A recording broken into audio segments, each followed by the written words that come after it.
함께 만드는 언론 미디어 협동조합. 여기는 국민TV. 함께 만드는 언론 미디어 협동조합. 여기는 국민TV.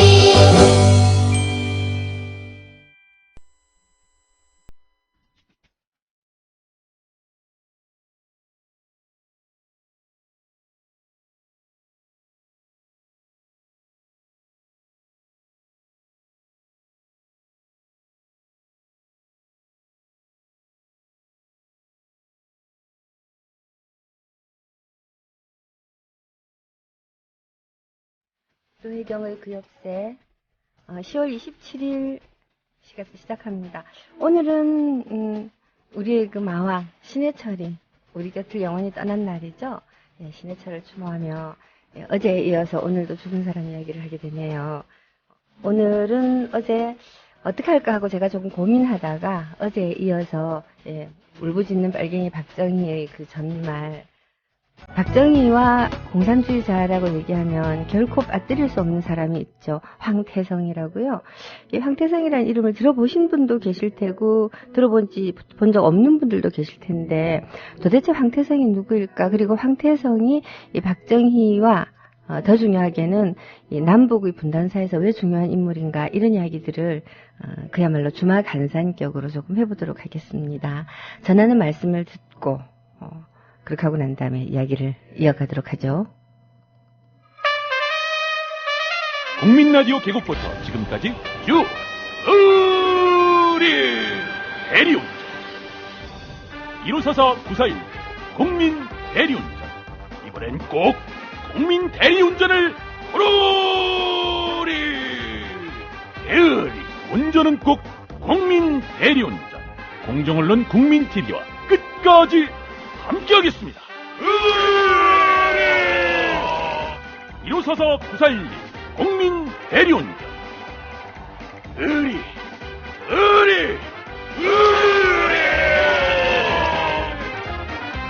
1544-941 국민 대리운전.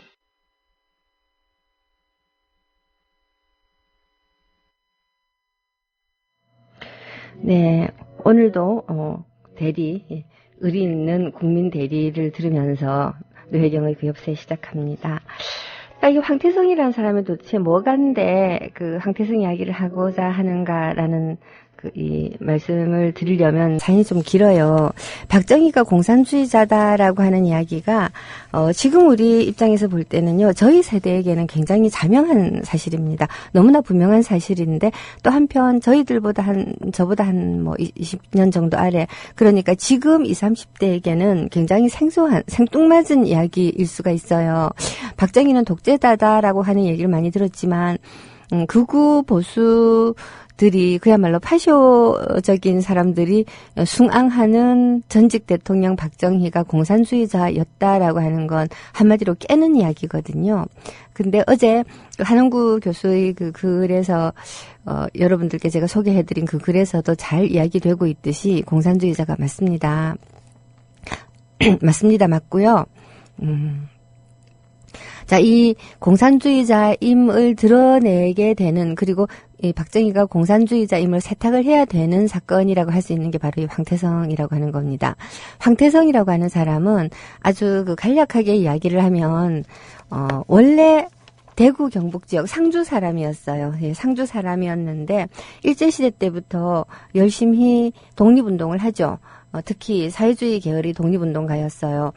독립운동가였다가 해방이 되고 난 다음에 남한에서도 역시 몽양 여운형의 건준이 이런 데 들어가서 활동을 하기도 하고 열심히 사회주의 운동을 하다가 1946년도에 대구에서예요. 이 대구가 굉장히 중요한 지역이죠.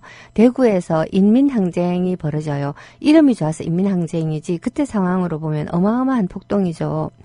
식량난, 경제난 이런 것들이 겹치고 겹쳐가지고서 확 터져버린 건데요. 사람들이 많이 죽어요.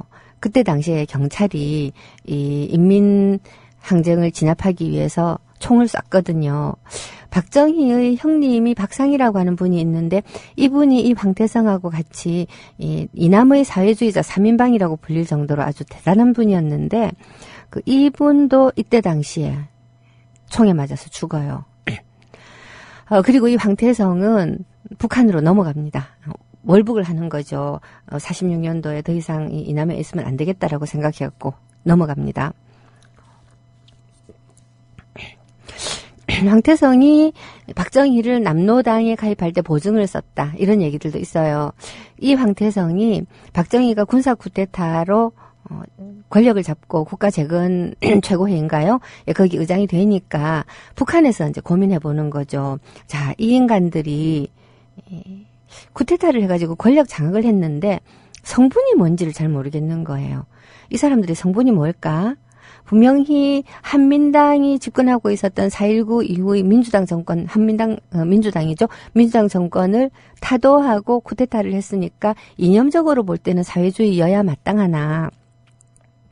어쨌든 미국의 관할하에 있는 지역이고, 그리고, 이 사람들이 쿠데타를 성공하자마자 반공을 제1의 국시로 삼겠다라고 발표를 하는 거예요.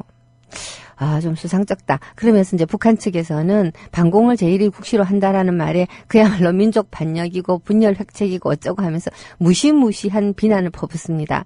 근데 그때 당시는 국가 최고회 의장이 박정희가 아니고 장도영인가 이 사람이 이 대표자로 나서 있었는데 이 장도영한테 무지막지하게 비난을 퍼부어요. 하지만 북한에서는 고민을 해보는 거죠. 자, 누가 리더인가? 그리고 북한도 정보력이 있으니까 박정희가 리더라고 하는 걸 알고 있었죠. 그리고 그 박정희의 전력이 박상희의 동생이고 비록 동지들을 팔아먹었다고는 하나 남로당 계열의 사람이었다라고 하는 걸 알잖아요. 그러니까 북한 측에서는 지켜보다가 어쩌면 박정희하고 우리가 지금부터 이야기를 잘하면 소통을 잘하면 전쟁 이후 서로 갈라져 있었던 45년부터 분단 15년 전쟁이 끝나고 나서도 벌써 이제 7년 정도의 시간이 7년 8년이 흘렀는데 이제는 다시 민족 통일에 관한 이야기를 시작할 때가 되지 않았나라고 하는 그야말로 역사적 오판을 하는 거죠. 예, 역사적 오판을 합니다. 예, 그렇게 해서 이 황태성이라고 하는 사람을 징발을 하게 돼요.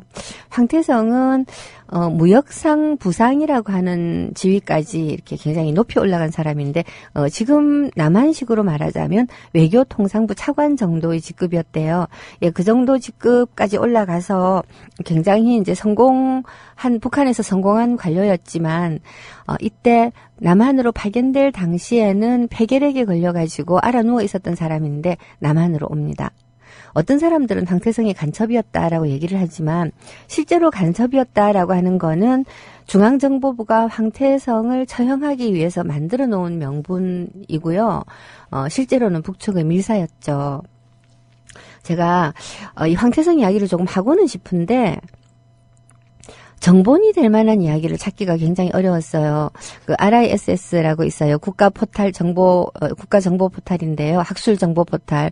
거기에 들어가서 검색을 해보니까 황태성과 관련 있는 논문이 정말 한 3편인가 정도밖에 없어요. 얼마 안 돼요. 그리고 그 논문들도 황태성을 정면으로 다룬 것은 아니었고요. 그래서 굉장히 인터넷에서는 이야기들이 많이 나오는데 찾아보기가 힘들구나. 사실 황태성 이야기는 저도 1990년대 이전에 저보다 나이가 훨씬 많은 분들은 황태성을 알고 계신 분들이 꽤 있었어요. 뭐 간첩이라고 알고는 있던데 그래도 황태성이라고 하는 사람이 40년대에 어떤 사람이었고 30년대에 어떤 사람이었고 그리고 이북으로 올라갔고 박정희의 형 박상희하고 더불어서 남한에서 찌르르 하던 공산주의장의 한 사람이었다. 뭐 이런 얘기들도 좀 알고 있었던 모양인데 제 또래는요. 그야말로 제가 초등학교를 65년도에 들어갔으니까 3공화국 때잖아요. 박정희가 완전히 권력을 장악을 하고 난 다음에 제가 초등학교 들어가서 중학교 들어갔을 때는 금방 10월 유신이 있었어요. 대학교 다닐 때까지 유신 시대였죠. 그러니까 박정희의 과거 전력을 드러낼 만한 이런 황태성이라고 하는 이름을 저희들 세대가 공식적인 자리에서 들을 수 있는 그게 없었죠. 지금 세대들도 마찬가지죠. 공식적으로 들을 일이 없을 뿐만 아니라 지금 세대에게는 1960년, 61년 이때쯤이다, 뭐 63년이다 이렇게 얘기를 하면 이건 뭐 아득하죠. 뭐 우리 세대가 8.15 또는 한일 병탄 이런 이야기를 들을 때만큼 정말 옛날 이야기로 들려요. 그러니까 별로 관심이 없고 더군다나 지금의 20, 30대한테는 박정희는 이미 죽어버린 사람이죠. 이미 죽은 대통령, 공가를 따지자, 뭐 어떻게 하자, 박정희를 재조명하자 이런 얘기 자체가 굉장히 생뚱맞게 들리기 때문에 더더군다나 황태성의 이름을 들을 일이 없었을 거예요. 근데 이 황태성의 이름이 나름으로 공공의 장소에 드러나기 시작을 한 게 재미 언론인이에요. 문명자 선생이라고 있는데 이분이 쓴 책이 있어요. 그 책이 박정희와 그 김대중의 뭐든가 제목이 그랬는데 이제 그 문명자 선생의 책에서 황태성이라고 하는 이름이 이제 거론이 됐었고요.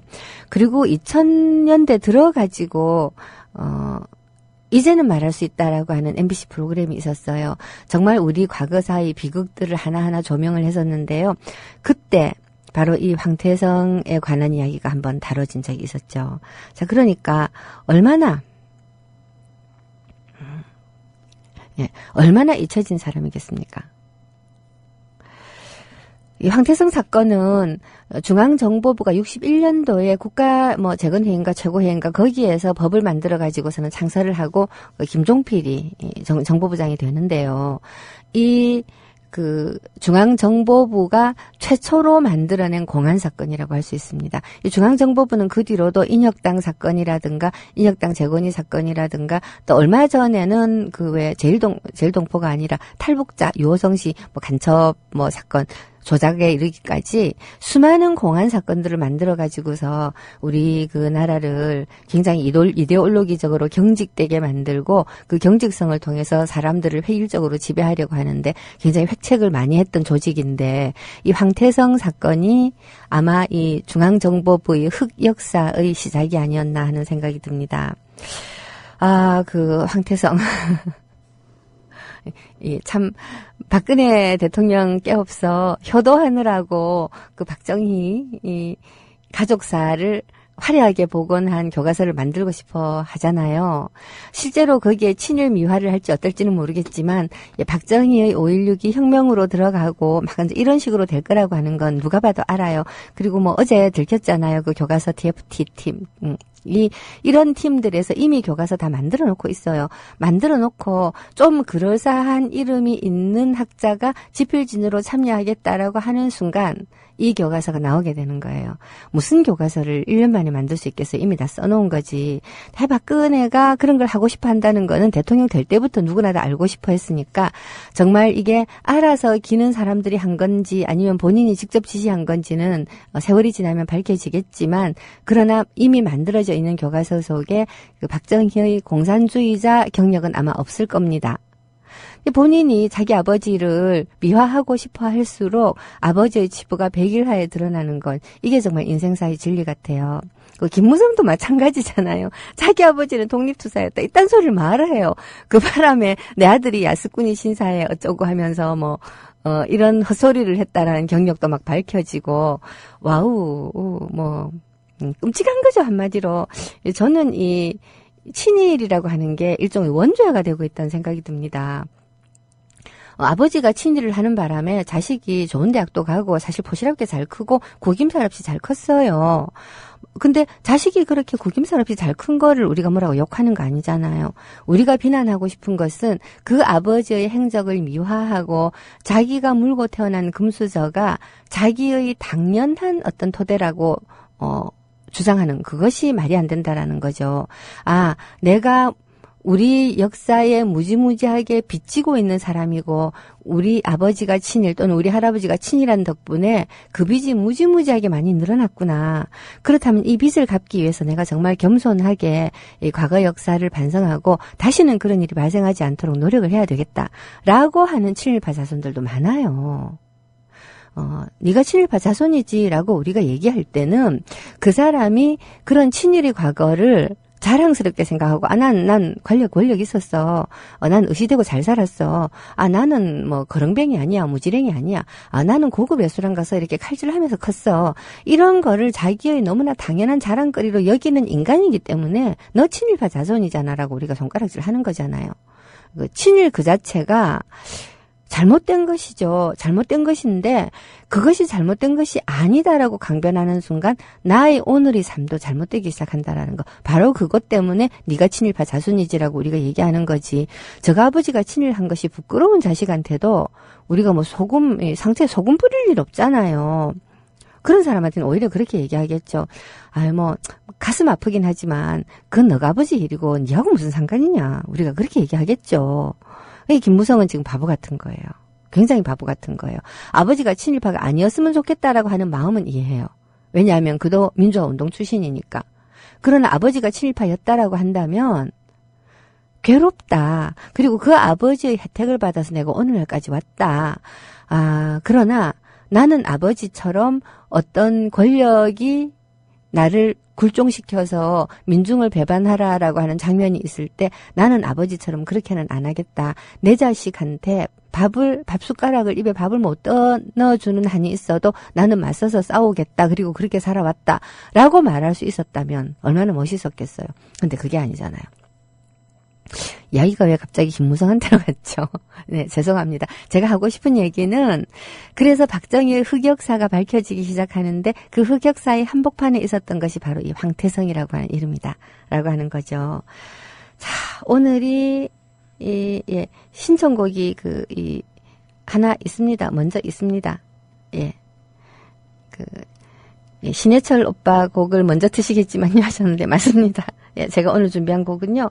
신해철이 노무현 대통령 돌아가시고 난 다음에 정말 힘들어했어요. 1년 동안 검은 옷만 입고 상장을 달고 지냈잖아요. 신해철은 정말 노 대통령을 사랑했는데 그분 돌아가시고 나서 정말 살도 많이 찌고 정말 아주 안 좋은 상태로 지내면서 스스로 살아나기 위해서 노무현을 위한 레퀴엠 탈상이라고 하는 제목으로 이 굿바이 미스터 트러블이라고 하는 곡을 하나 만들어요. 이거를 제가 데모 테이프 시절에 한번 듣고 정말 너무너무 눈물이 나가지고 신해철 죽기 전에는 다시는 안 들었는데 작년 오늘 정말 참 죽자고 들어섰네요. 이 곡 조금 길지만 함께 듣도록 하겠습니다.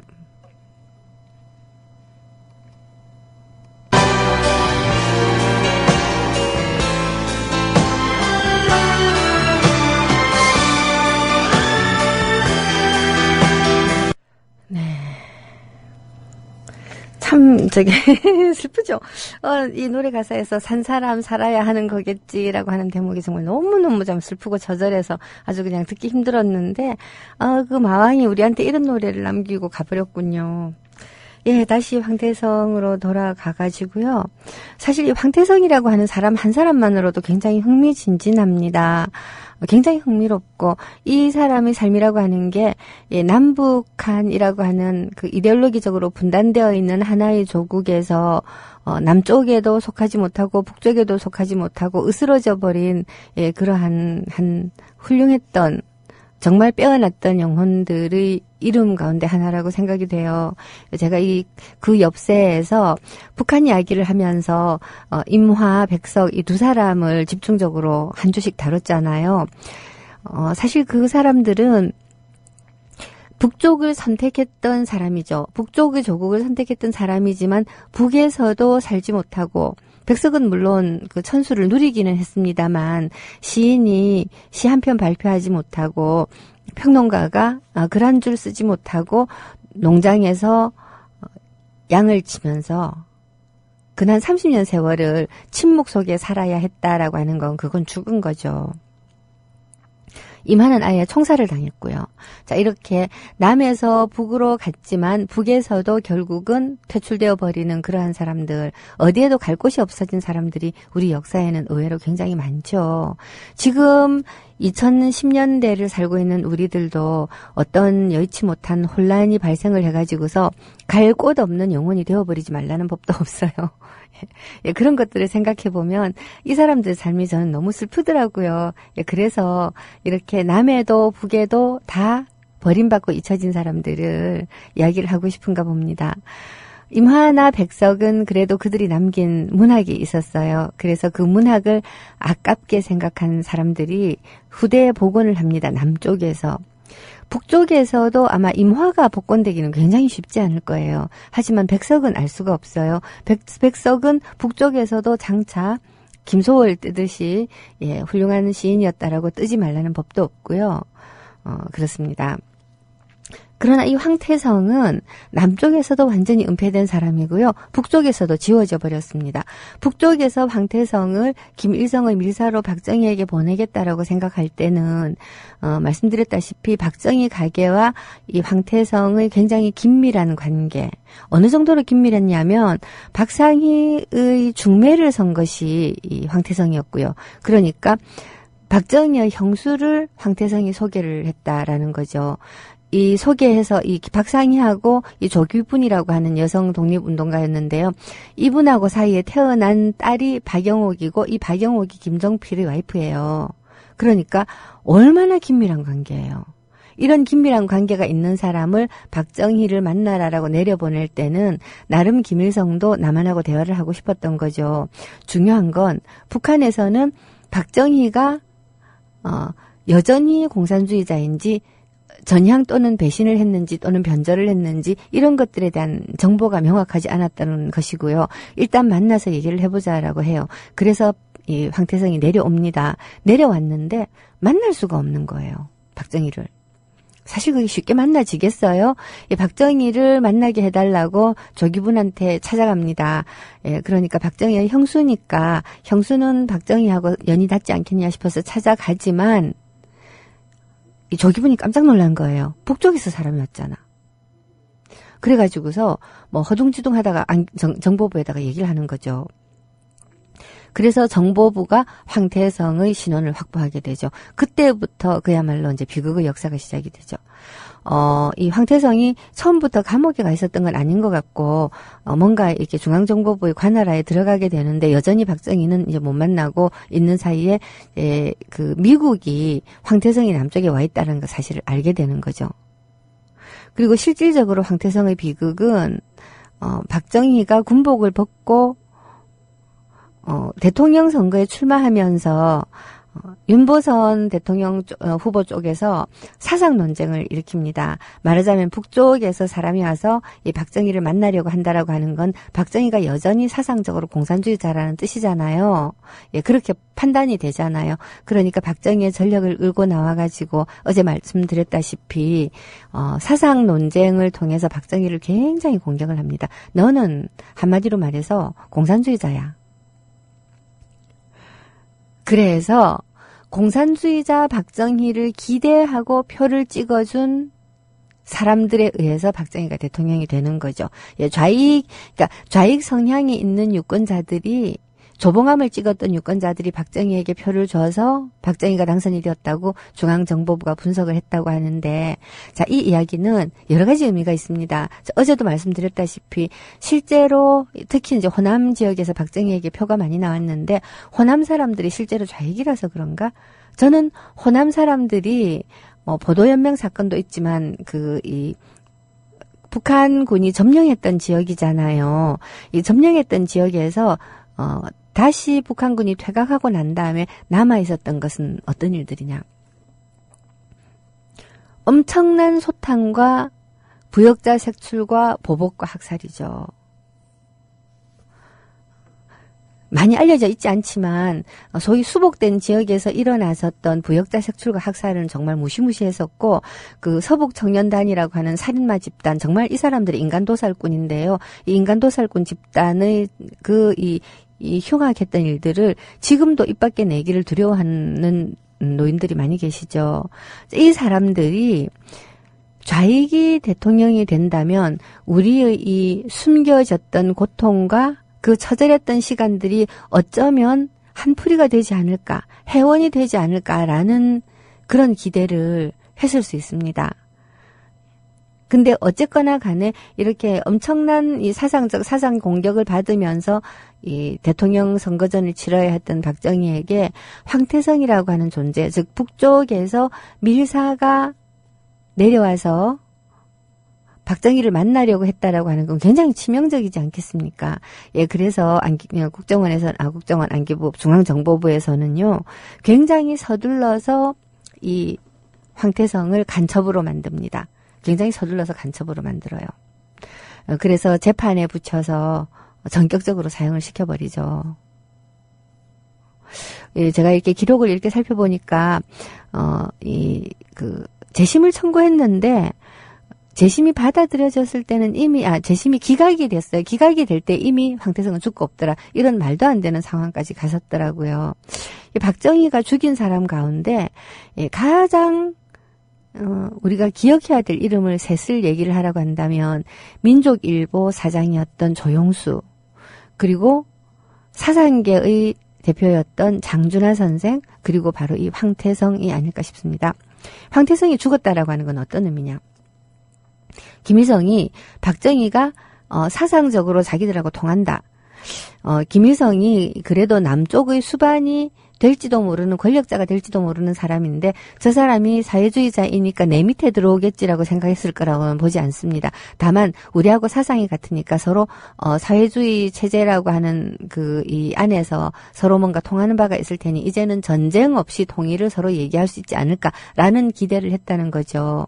예, 김일성도 그야말로 자기의 판단착오와 한참 탈민족주의의 흐름 속에서 갈라져 있던 민족들이 하나가 되기 위한 수많은 내전들이 일어나고 있었던 50년대가 아니고 냉전 체제가 어느 정도 견고해지고 있었던 50년대 후반에서 60년대까지의 사이에 이제는 전쟁이 아닌 방법으로 통일해야 되겠다라고 김일성은 생각을 하고 박정희가 말이 통하는 상대일 거라고 생각을 하고 황태성을 내려보내서 타진을 해보자라고 했는데 이 사람이 잡혀 들어간 거예요. 그리고 그때 비로소 박정희가 남노당 이 조직원 명단들을 정보당국에 갖다 바치고 풀려나온 일종의 배신자라고 하는 거를 북한에서 비로소 알게 되는 거죠. 그리고 황태성이 간첩의 이 누명을 쓰고 사형을 당합니다. 그로부터 북한하고 남한 관계는 정말로 나중에 7.4 공동성명 이런 것들이 발표되기까지 한 10여 년 정도를 정말로 엄혹할 정도의 적대적 관계로 들어가게 되는 거죠. 이 황태성의 죽음이야말로 남한과 북한을 실질적으로 냉전의 최첨단에서 눈에 보이지 않는 체제 경쟁을 하며 서로 으르렁거리게 만들었던 그런 시기인 것 같습니다. 그런 생각이 들어요. 많이 비참하죠. 황태성 그 사람 자체 있잖아요. 황태성 그 사람 자체에 관해서도 굉장히 흥미로운 사람입니다.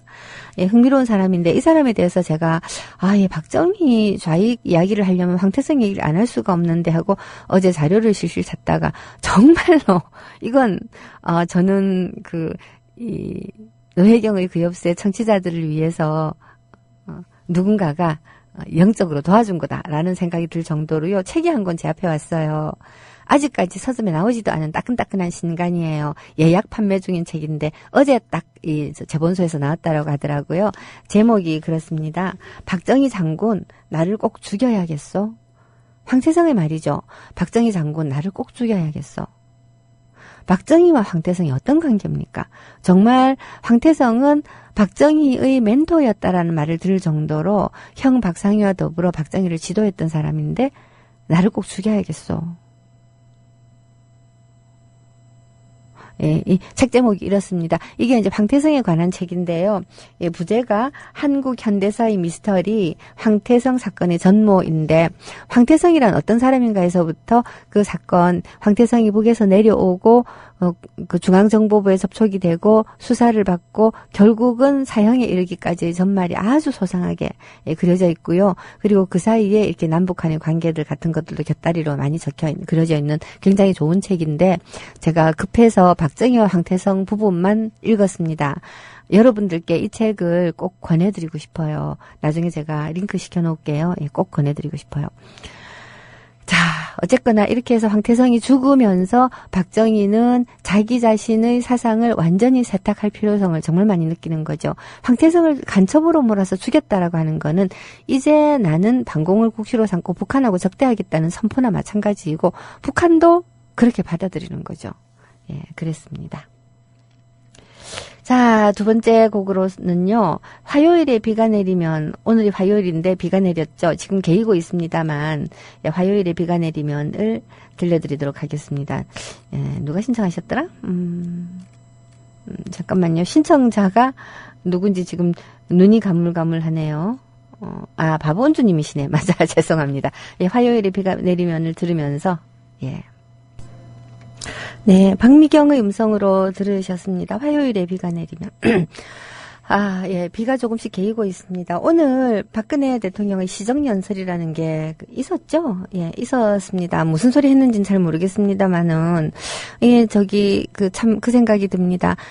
정말 사람이 살아오면서 배운 게 없으면, 본바가 없으면 저렇게 되는구나. 박근혜야말로 역사를 가장 왜곡되게 배운 사람 아니겠습니까? 우리는 학교 다닐 때, 사실, 저는 정말 유신 세대이기 때문에요. 엄청나게 국정교과서로 공부를 했죠. 정말 국정교과서로 공부했어요. 심지어 역사책뿐만 아니라 국민윤리라는 과목도 있었어요. 국민윤리도 있었고요. 그리고 학생들이 열병식 이런 거 한다는 거 상상이 가세요? 군대처럼 여학생들은 막 이렇게 응급처치 막 하는 거 막 배우고요. 국군 간호장교들이 하는 것 같은 어떤 응급조치법을 막 배우고, 봉대 감는 법, 이렇게 심장마비 걸린 사람 뭘 하는 법, 지혈하는 법, 막 이런 거 막 배우고요. 남학생들은 분열, 이런 거. 그 다음에 총검술, 막 이런 거 배웠거든요. 이게 교련이라고 해가지고, 고등학교 시절부터 군대 훈련을 시키고, 그랬어요. 제식훈련도 시키고요. 자, 우리 다 그렇게 성장을 했지만, 대학교 들어가면서는 바로, 어른들이 보기엔 바로 빨갱이가 됐습니다. 왜?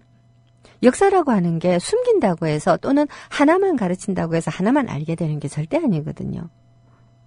완전한 바보들을 길러내지 않는 한 조금이라도 자기 자신의 능력으로 생각할 줄 아는 사람들은 이 세상에는 다른 것들이 있다는 걸 다 알아요.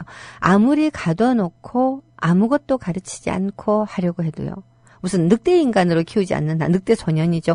예, 늑대 소년으로 키우지 않는 한, 예, 사람이라고 하는 것은, 예, 새로움, 또는 은폐된 것들, 이런 것들에 대해서 굉장히 민감하기 마련이기 때문에, 이 박근혜 대통령이 이 국사 교과서를 가지고, 한국사 교과서를 가지고 지금 평지풍파를 일으켜서 공론을 분열시키고 있는데요.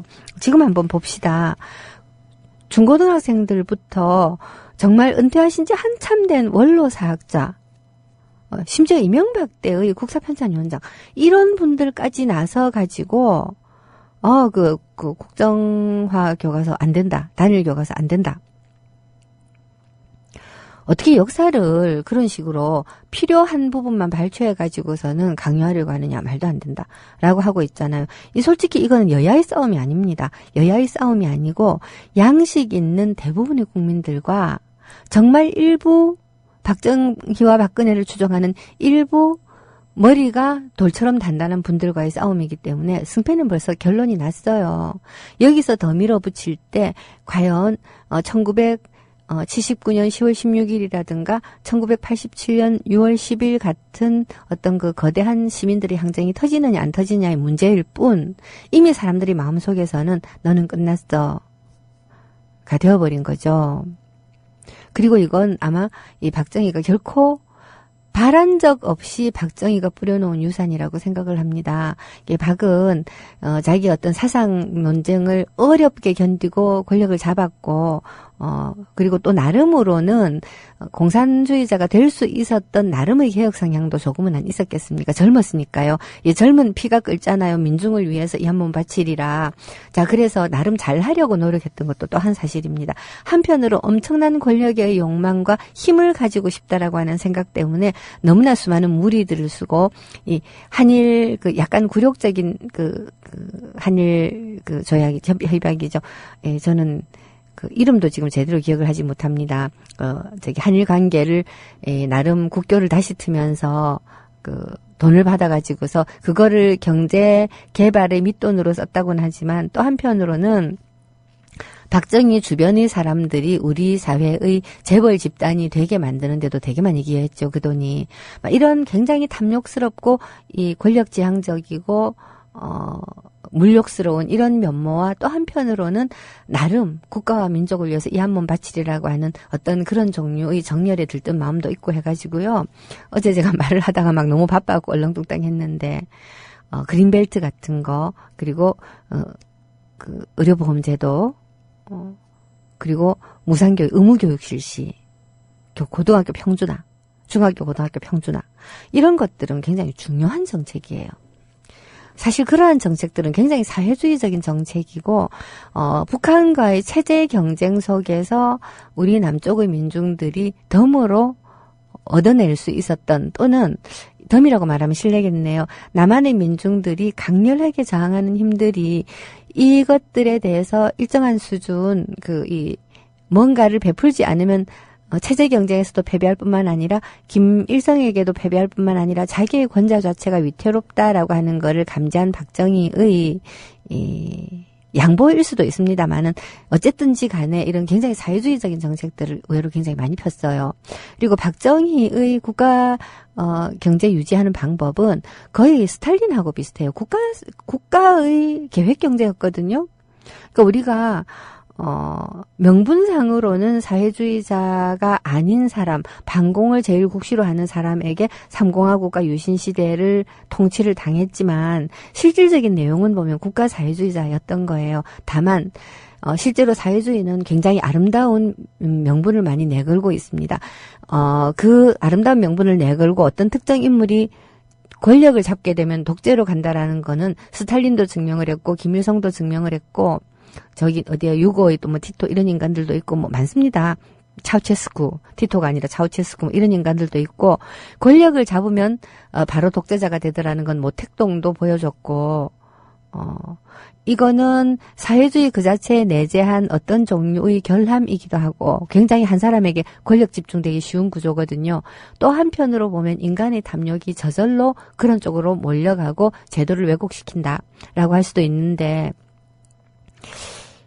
여하튼 국가사회주의 독재자 히틀러하고 똑같은 인간 밑에서 우리가 정말 아주 조금의 복지 정책 같은 것들이 이 사회주의적인 기질의 득을 본 거죠. 말이 좀 막 꼬이네요. 여하튼 그러했습니다. 그랬고요. 자, 이렇게 이 박정희가 한때 사회주의자였다라고 하는 것을 증명해주고, 그리고 어쩌면 박정희에게 한때나마 품었던 꿈을 되새겨 줄 수 있었던 바로 그 사람이 이 박정희로 하여금 보다 강고한 반공 정책을 쓰고, 그리고 점점 북한하고 적대적인 관계로 치닫는 어떤 그런 계기가 되었다고 하는 것도 굉장히 역사의 아이러니지요. 이 책은 정말 여러분들께 제가 권하고 싶어요. 박정희라고 하는 사람과 우리가 지금 싸우는 것은 아닌데 제가 권하고 싶은 이유는 이런 겁니다. 박정희는 굉장히 뭐라고 할까, 비극적으로 변질한 케이스라고 할 수 있고요. 우리가 일제하에 보면 민족주의자들도 독립운동을 하고 사회주의자들도 독립운동을 했어요. 자유주의자들도 독립운동을 했어요. 그러니까 이렇게 말할 수 있겠죠. 자유주의적인 민족주의자와 사회주의적인 민족주의자가 있었다. 그러니까 자본주의 시스템이 낫다고 생각하는 민족주의자와 공산주의 시스템이 낫다고 생각하는 민족주의자가 있었다. 이 두 민족주의 진영들이 제각기 내부적으로 권력투쟁도 하고 서로 적대를 하기는 하지만 일본이라고 하는 적 앞에서 하나로 뭉쳐서 싸웠다. 이걸 이름하여 통일전선이라고 하잖아요. 이 통일전선에서 싸웠거든요. 자, 이랬던 사람들이 그야말로 해방된 조국에 다시 돌아왔는데, 분명히 일제하에서도 손을 잡고 싸웠던 사람들이 조국이 광복이 됐는데 이번에는 서로 적이 되어서 총뿌리를 겨누고 싸우게 된다는, 그리고 어느 한쪽을 반드시 선택해야 한다는 이러한 말도 안 되는 강요가 어디 있겠습니까?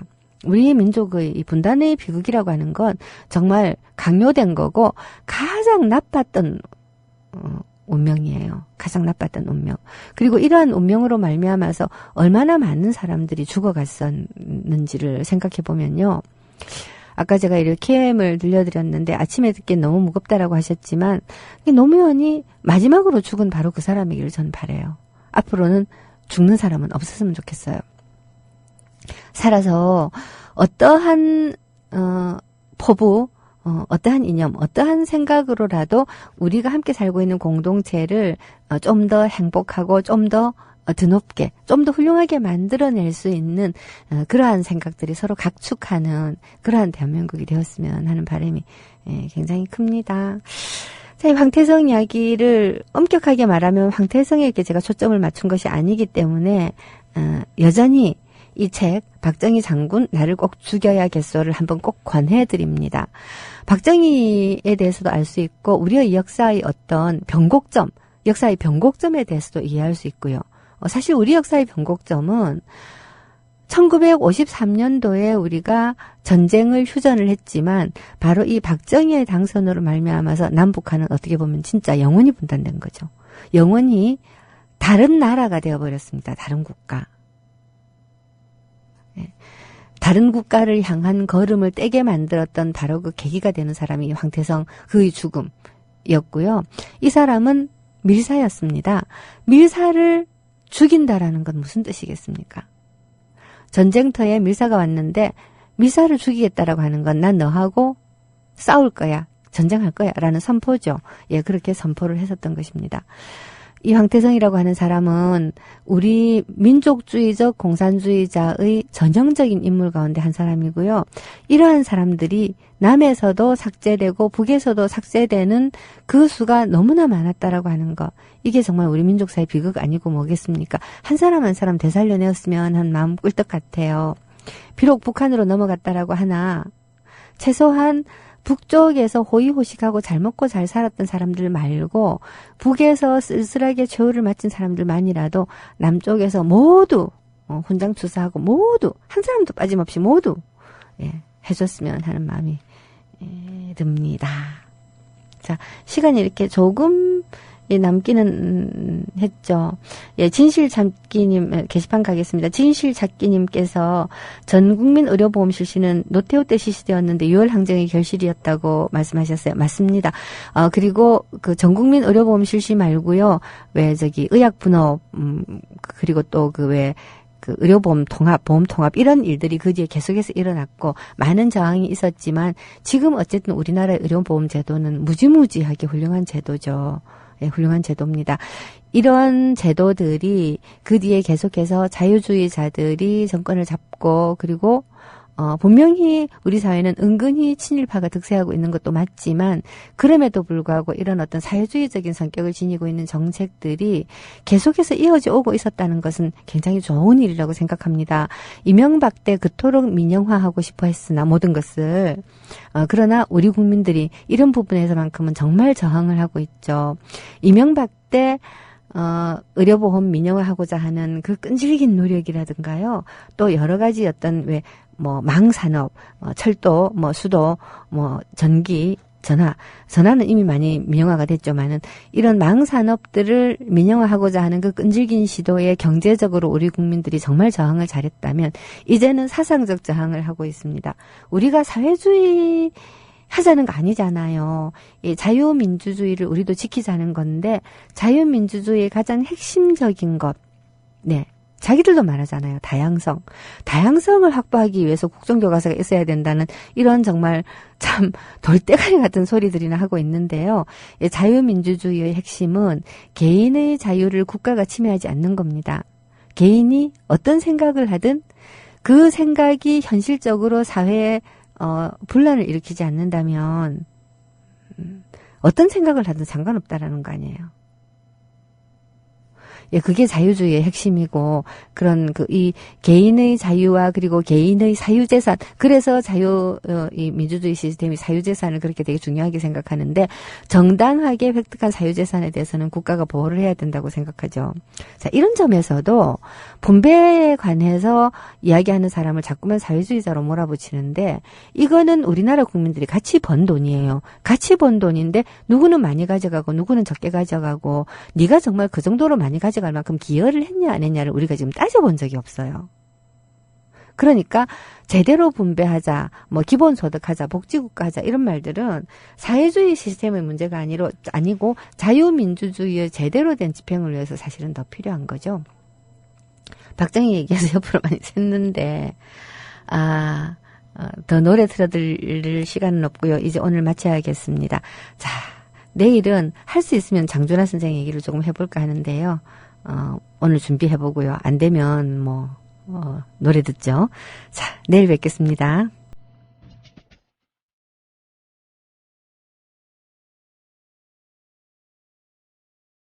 여러분, 오늘 황태성 얘기 잘 들으셨으면 박정희 장군 나를 꼭 죽여야겠어를 검색하셔서 한 권 정도 보여주시기 바랍니다. 네, 봬요.